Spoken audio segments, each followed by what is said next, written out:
व्युत्थानम् अधर्मस्य तदात्मानं सृजाम्यहम् परित्राणाय साधूनां विनाशाय च दुष्कृतां धर्म संस्थापनार्थाय संभवामि युगे युगे. जेव्हा जेव्हा धर्मावर ग्लानी येईल, अधर्म वाढेल, तेव्हा तेव्हा सज्जनांच्या रक्षणासाठी, दुष्टांच्या संहारासाठी, धर्माची स्थापना करण्यासाठी मी युगानयुगे जन्म घेईन. अशीच काहीशी परिस्थिती या महाराष्ट्रात निर्माण झाली. 1-2 वर्ष नाही तर तब्बल 350 वर्ष हा महाराष्ट्र अंधारात होता. आणि हाच अंधकार दूर करण्यासाठी एका युग पुरुषाने जन्म घेतला. याच युग पुरुषाच्या पराक्रमाची, सामर्थ्याची आणि स्वराज्य स्थापनेची लहानशी गाथा 11th आवर प्रस्तुत अनुविकास वसाहत कला मंच आपल्या समोर सादर करीत आहे. गाथा शिवरायांची.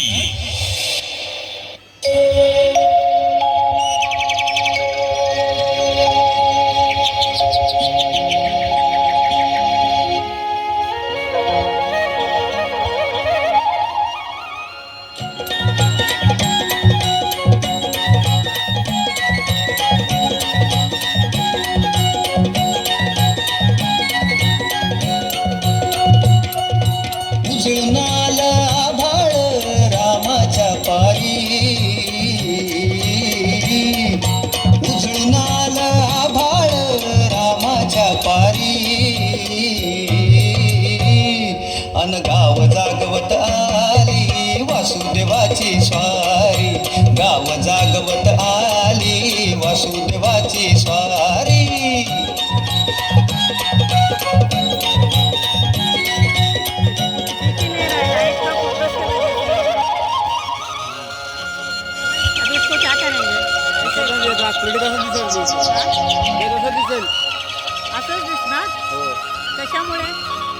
महाराष्ट्र असा सुखाने नांदत असताना एका दुष्ट कालजवनाची वक्रदृष्टी महाराष्ट्रावर पडली. महाराष्ट्र परकीय स्वारांच्या टाचेखाली भरणला जात होता. अपहरण, अपमान, जुलूम, जबरदस्ती, अन्याय, अत्याचार, मंदिरांची तोडफोड, स्त्रियांची, धनधान्यांची लुटालूट थांबता थांबत नव्हती. जेव्हा आपल्याच घरात गोठ्यातील गाय आणि घरातील माय असुरक्षित होते, तेव्हा घरातलाच अंधकार मनात घर करून बसतो.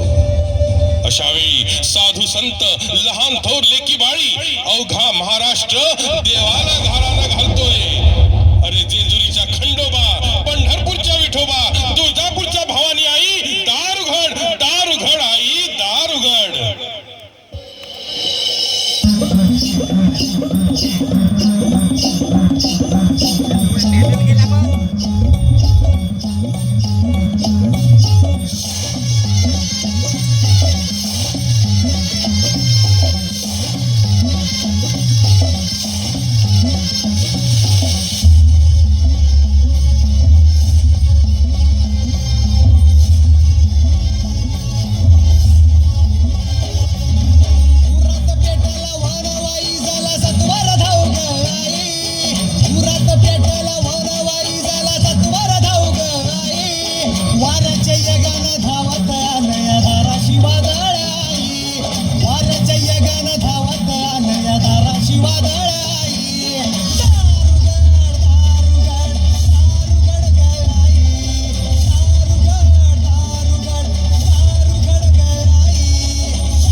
शेवटी देवाने गारानं ऐकलंच. शालिवाहन शके 1551 शुक्ल नाम संवत्सर शिशिर ऋतू फाल्गुन मध्य तृतीयेला सायंकाळी शुभ लग्न उदित असता कलियुगातील नरसिंहाचा ग्रहमंडळातील सूर्याचा नक्षत्रातील ध्रुवाचा यसम छत्रपती शिवरायांचा शिवनेरीवर जन्म झाला.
बालवयापासूनच शिवबांना माँसाहेब जिजाऊंनी रामायण महाभारतासारख्या गोष्टी सांगायला सुरुवात केली, ज्यामधून धर्म अधर्म सत्य असत्य न्याय अन्याय यातील फरक शिवबांना समजू लागला. तसेच शस्त्रासोबत शास्त्र या शिक्षणासाठी शहाजीराजांनी अनेक कर्तबगार माणसे नेमली, जसे की दादोजी कोंडदेव, बाळकृष्ण पंत, रघुनाथ पंत, श्यामराज पंत अशा अनेक कर्तबगार माणसांच्या नेतृत्वाखाली महाराज बालवयापासूनच घडू लागले.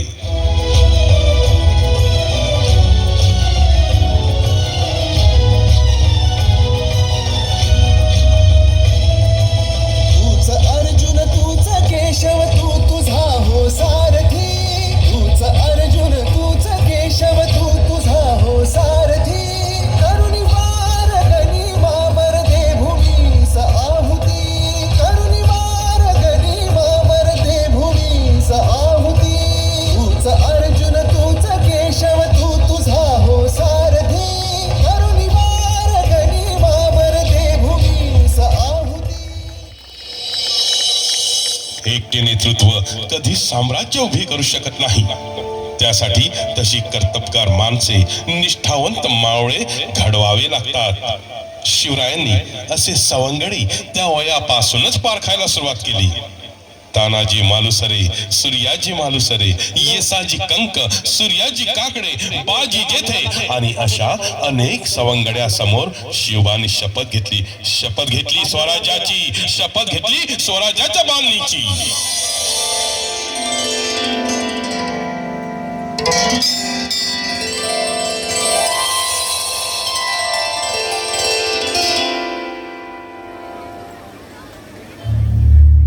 भीमा कुठवर आला?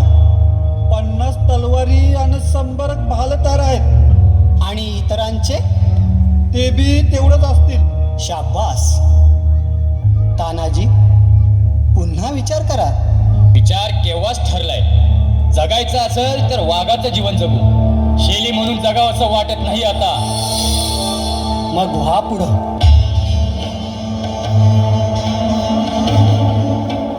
शंभो हर हर महादेव.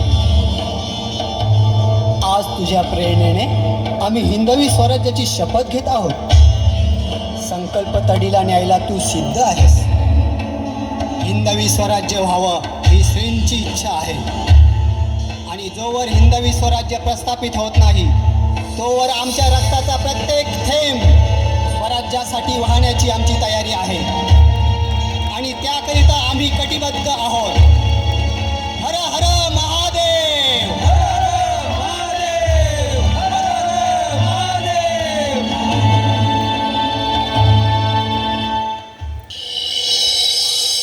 रायरेश्वरासमोर शपथ घेतली आणि स्वराज्याची घोडदौड सुरू झाली. तोरणा किल्ला घेऊन स्वराज्याचे तोरण बांधले. पुढे मुरुंब देवाचा डोंगर, कुवारीगड, सुभान मंगळ, कोंढाणा, शिरवळचा किल्ला, पुरंदर आणि 12 मावळ स्वतंत्र झाला. पुढे राजांनी पराक्रमाने जावळी देखील घेतली.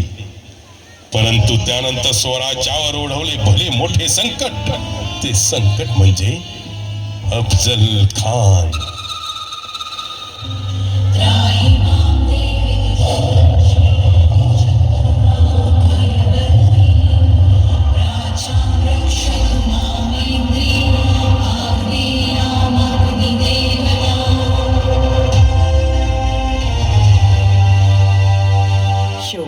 शिवबा त्या राक्षसाने माझा अपमान केलाय.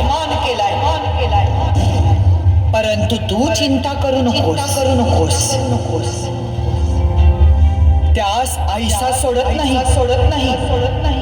माझे मूळ रोकडे सामर्थ्य दाविते. माझी शक्ती तुझ्या ठाई. तुझा हाते तो अफजल मारविते. मी तो केवळ तुझी तलवार होऊन राहिले शिवबा. विजयी.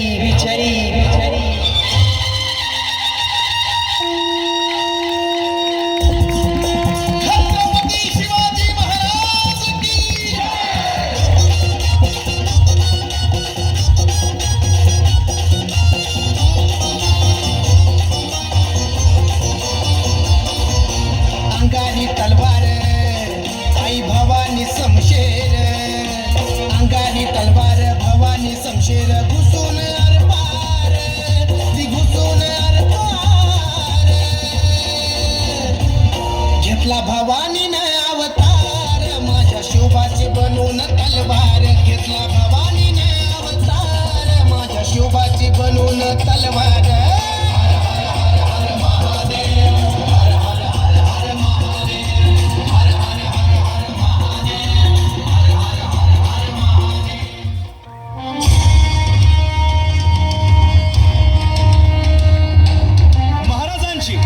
शिवाजी महाराजांची कीर्ती बेफाम होती. महाराजांची कीर्ती बेफाम. भल्या फुटला घाम. याला कोण घालील यस्सेने दरबारी पुस्ती बेगम. बडी बेगम म्हणजे अली आदिल शहाची आई बर का. नजरेत तिच्या अंगार दरबार झाला गपगार. कुणी घेईना पुढाकार. साऱ्यांनीच मानली हार. इतक्यात अचानक एक सरदार उठला. बोलला, हम लाएंगे शिवाजी को. आणि त्यानं विडा उचलला. नवतेच अफजल खान. नवतेच अफजल खान. जिता जागता जन्मू सहिताने. कान बोलला छाती ठोकून. शिवबाला टाकतो चिरडून.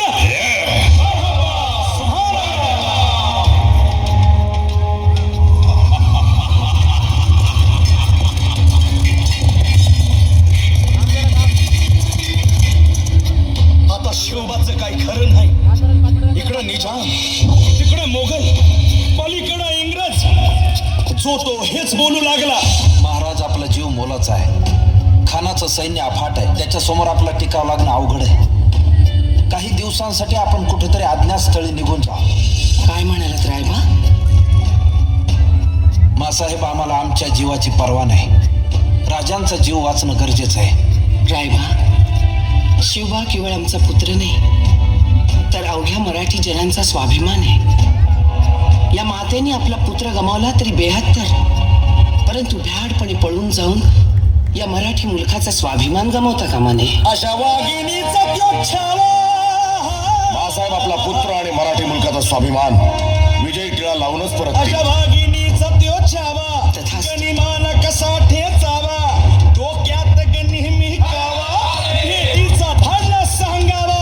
मानाच्या भेटीसाठी महाराजांना एक शानदार शामियाना उभारला होता आणि अशा शामियान्यात खान डौलत डुलत आला, खान डौलत डुलत आला. सय्यद बंडा त्याच्या संगतीला, सय्यद बंडा त्याच्या संगतीला, शिवबाच्या संगती महाला. राजाला पाहून खान म्हणतो कसा,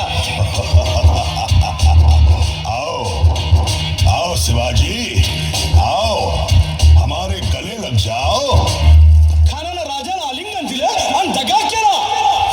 खान अभिमान मान्याला, खान अभिमान मान्याला, कट्यारीचा वार त्यानं केला, कट्यारीचा वार त्यानं केला. खर आवाज झाला, खर आवाज झाला. चिलखत होतंय अंगाला, चिलखत होतंय अंगाला. खानाचा वार फुका गेला. खान यडबडला. इतक्यात महाराजानं पोटामंदी पिचवट केला, पोटामंदी पिचवट केला. वाघनखाचा मारा केला, वाघनखाचा मारा केला. टरा फडलं पोटाला, टरा गेला खानाचा कोटला. भाई रे आला जी जी, भाई रे आला जी जी.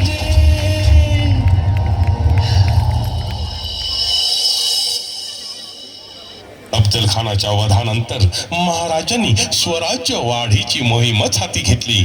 पाहता पाहता पन्हाळ्यापर्यंतचा प्रदेश जिंकून घेतला. कोकणही ताब्यात घेतली. सर्वत्र फक्त विजयच विजय दिसू लागला. हिंदवी स्वराज्य वाढू लागले. अशा या वाढत्या हिंदवी स्वराज्यावरती संकटे येतच होती. पुढे स्वराज्यावर संकट आले ते म्हणजे सिद्धी जोहरचे. सिद्धीने सुमारे 4 महिन्यांपेक्षा जास्त पन्हाळ्याला वेढा घातला. या वेढ्यातून महाराजांच्या सुटकेसाठी बाजी प्रभू देशपांडे, शिवा काशीत व अनेक बांधलांनी पराक्रमाची शिकस्त केली.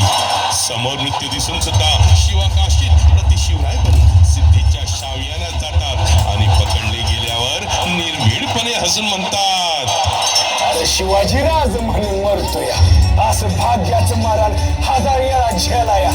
तयार हा यो शिवा काशी. काय म्हणावे त्या धैर्याला.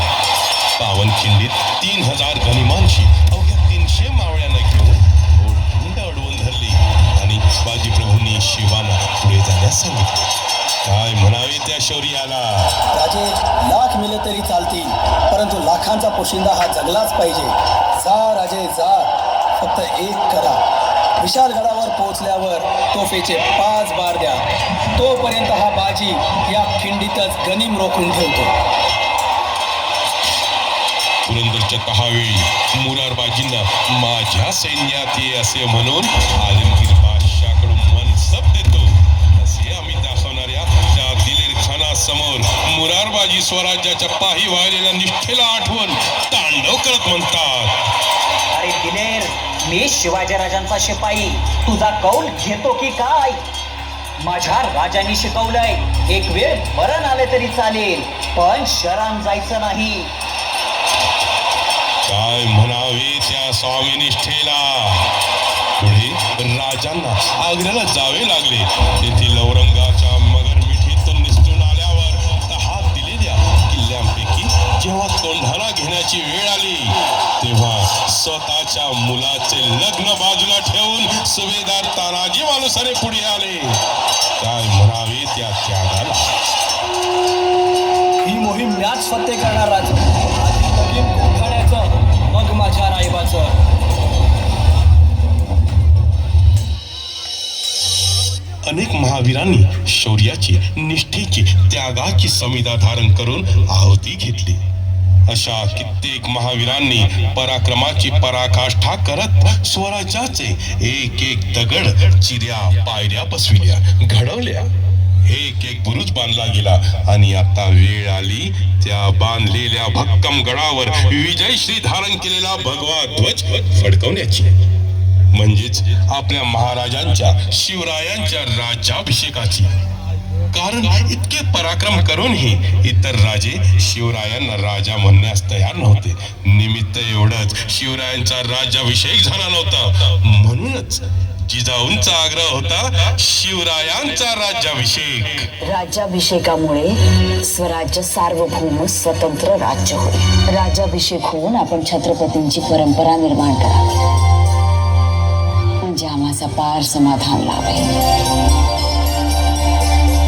आणि जनतेलाही आपल्या निष्ठा वाहण्याकरता एक हक्काचं तख्त मिळेल. राजांना आता सिंहासनावर बसले पाहिजे. आणि जिजाऊंच्या याच आग्रहास्तव श्री रामदास स्वामी संत तुकाराम महाराज यांच्या आशीर्वादाने शिवाजी राजांनी काशी पंडित श्री गागा भट्टांच्या शुभ हस्ते राज्याभिषेक करण्याची संमती दिली. 350 वर्षाच्या काळरात्रीनंतर अरुणोदय झाला. भगवंतांनी दिलेला शब्द खरा झाला. हिंदवी स्वराज्य स्थापन करणारा, यवनांची पीडा नष्ट करणारा जाणता राजा राज्याभिषेकासाठी सज्ज झाला.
जय राजा शिव छत्रपतींचा जय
घ्यावी लागेल. सप्त स्वर्गात निवास करणाऱ्या देवतांनो ऐका, सप्त पाताळात भ्रमण करणाऱ्या अशुभांनो याद राखा,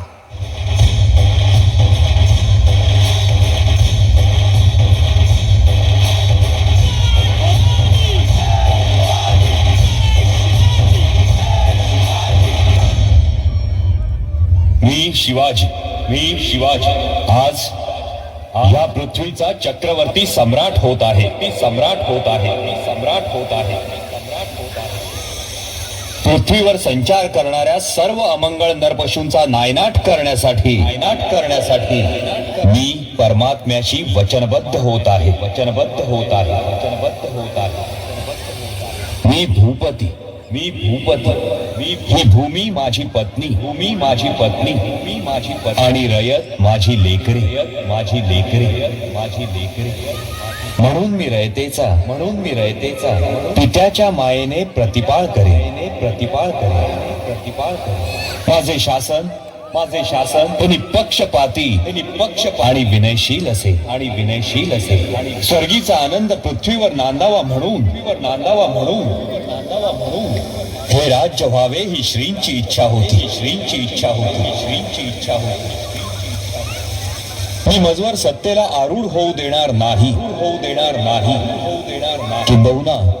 किंबहुना आईच्या मायेने मी मातृमुखी सत्तेचा निर्वाह करेन.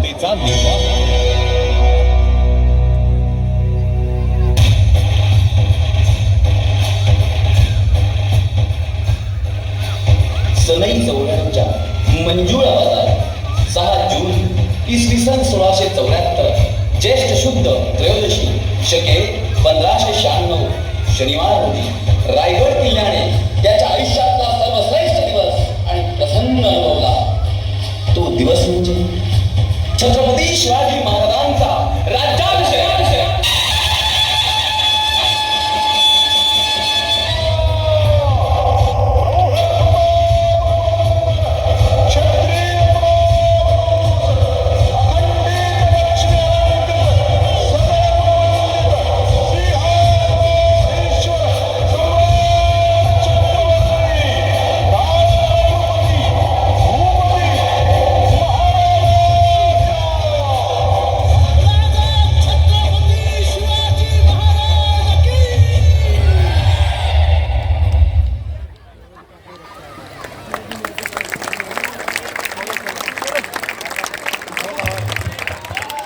हॅलो सगळ्या कलाकारांनी तिकडे थांबायचं. कृपया महाराज आणि सगळ्या कलाकारांनी महाराज छत्रपती शिवाजी महाराज कृपया सगळ्या कलाकारांनी तिकडेच थांबायचं. मी अजून एक सगळ्यात या कलाकारांचा जो बोलवत्या ध्वनी होता श्री संदेश कानडे यांना विनंती करतो की यांनी पण मंचावर प्रस्ताव करायचा. हे जे डायरेक्टर होते या सुंदर नाटिकेचे श्री संदेश कानडे, जोरदार टाळ्या होऊन जाऊ द्या. खूप अविरत मेहनत त्यांनी घेतली. 35 पेक्षा जास्त कलाकार त्याच्यामध्ये होते. जोरदार टाळ्या द्यायला पाहिजे. मला माहिती भूक लागली आहे, कृपया जोरदार टाळ्या झाला पाहिजे. खूप सुंदर प्रस्तुती तुमच्यासाठी त्यांनी केली. या सगळ्यांनी अधिकतर ज्या महिला वर्ग आहेत त्यांनी आपलं घरातलं सगळं सांभाळून हा कार्यक्रम केला. एकदा जोरदार घोषणा झाली पाहिजे महाराजांसाठी. छत्रपती शिवाजी महाराज की जय भवानी, जय शिवाजी, जय भवानी, जय शिवाजी. अभिनयाची खाण आपल्या कॉलनीत लपलेली आहे. आज सर्वांसमोर ती उघड झालेली आहे. सर्वांचं खूप खूप अभिनंदन. सर्वांनी खूप जीव तोडून मेहनत केलेली आहे या कार्यक्रमासाठी. तुम्हाला लक्षात आलंच असेल आपला जो हा कार्यक्रम होता, या वर्षाच्या कार्यक्रमाचा जो मूळ उद्देश होता की 350 वर्ष झाले. 1674ला महाराजांचा राज्याभिषेक झाला होता आणि हे 2024 वर्ष म्हणजे 350 वर्ष पूर्ण झालेत राज्याभिषेकाला. आणि त्या थीमला धरूनच आम्ही आमचे सगळे कार्यक्रम केलेले आहेत. तर आम्ही कुठे कमी पडलो असेल, कुठे जर तुम्हाला सूचना असेल तर नक्कीच तुम्ही आम्हाला वैयक्तिक हे कळवू शकता. मला परत एकदा सांगायचं आहे की याच थीमला अनुसरून किल्ले स्वच्छता मोहीम आम्ही घेतली आहे हाती. 350 वर्ष झाले. त्यासाठी एक किल्ला केळवेला एक छोटासा किल्ला आहे त्या किल्ल्याला आपली सगळ्यांची मदतीची गरज आहे. त्यासाठी रविवारी सकाळी 7:30 वाजता गॅरेजहून 2 बसेस आपल्यासाठी सुटतील. त्या बसेसमध्येच आपल्याला छोटासा अल्पोहार दिला जाईल. तिकडे स्वच्छता करण्यासाठी सगळी साधन सामग्रीही आम्ही तिकडेच उपलब्ध करून देऊ. त्यानंतर तुम्हाला आपलं श्रमदान करायचं आहे. थोडा वेळ आपण निसर्गाच्याही सानिध्यात राहू, तिकडे वनभोजन करू. त्या वनभोजनानंतर आपण संध्याकाळी इकडे येऊ आणि त्या किल्ल्याला नक्कीच भेट दिल्यावर पहिले आणि नंतर जो फरक असेल तो नक्की जाणवणार आहे. तर कृपया सगळ्यांनी जास्तीत जास्त संख्येमध्ये आपला सहभाग नोंदवायचा आहे. संदीप ठाकूर, स्वानंद मुळे, मी त्रिंबक शिंदे साहेब आणि श्री मारुती शेलार ह्या 4 लोकांकडे आपण आपला संपर्क देऊ शकतो. आमच्या व्हॉट्सॲप क्रमांकावर तुम्ही आपलं नाव आणि आपल्या कुटुंबातले किती लोक इच्छुक आहेत त्यांची संख्या देऊ शकता. धन्यवाद. मी सगळ्या कलाकारांना विनंती करतो की त्यांनी धन्यवाद. त्यांनी आपल्याला जिवंत सोहळा आपल्या समोर उभा केला. तुम्हा सर्वांचे खूप खूप धन्यवाद. तुम्ही पाय उतार होऊ शकता.